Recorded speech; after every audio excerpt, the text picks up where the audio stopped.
one of the greatest jobs of marketing in the universe has ever seen is Nike. Remember, Nike sells a commodity. They sell shoes. And yet, when you think of Nike, you feel something different than a shoe company. In their ads, as you know, they don't ever talk about the products. They don't ever tell you about their air soles and why they're better than Reebok's air soles.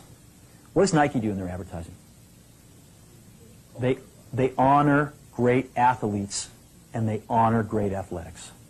That's who they are. That's what they are about. Apple spends a fortune on advertising. You'd never know it.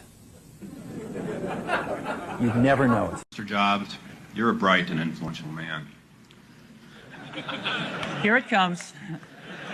So this computer engineer is basically asking Steve Jobs, why don't they implement more advanced technology like their competitors? And then he gets kind of rude and personal. And when you're finished with that, perhaps you could tell us what you personally have been doing for the last 7 years. One of the hardest things when you're trying to affect change is that people like this gentleman are right in some areas. The hardest thing is, how does that fit in to a cohesive, larger vision that's going to allow you to sell $8 billion, $10 billion of product a year? You can't start with the technology and try to figure out where you're going to try to sell it. You've got to start with the customer experience and work backwards to the technology. Where can we take the customer? Not starting with, let's sit down with the engineers, figure out what awesome technology we have, and then how are we going to market that. We went through that stage in Apple where we went out and we thought, oh, we're going to be a big company, let's hire professional management. We went out and hired a bunch of professional management. It didn't work at all. Most of them were bozos. They knew how to manage, but they didn't know how to do anything. And so if you're a great person, why do you want to work for somebody you can't learn anything from? And you know what's interesting? You know who the best managers are? They're the great individual contributors who never, ever want to be a manager, but decide they have to be a manager because no one else is going to be able to do as good a job as them. When you grow up, you tend to get told that the world is the way it is, and your life is just to live your life inside the world, try not to bash into the walls too much, try to have a nice family life, have fun, save a little money.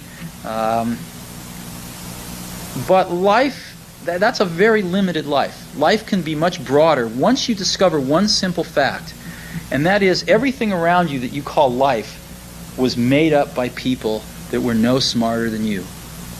And you can change it. You can influence it. You can build your own things that other people can use. And the minute that you understand that you can poke life and actually something will, if you push in, something will pop out the other side, that you can change it, you can mold it.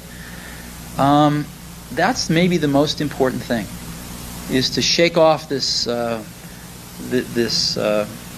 erroneous notion that life is there and you're just going to live in it, versus embrace it, change it, improve it, make your mark upon it. I think that's very important. And however you learn that, once you learn it, you'll want to change life and make it better, because it's kind of messed up in a lot of ways. Once you learn that, you'll never be the same again.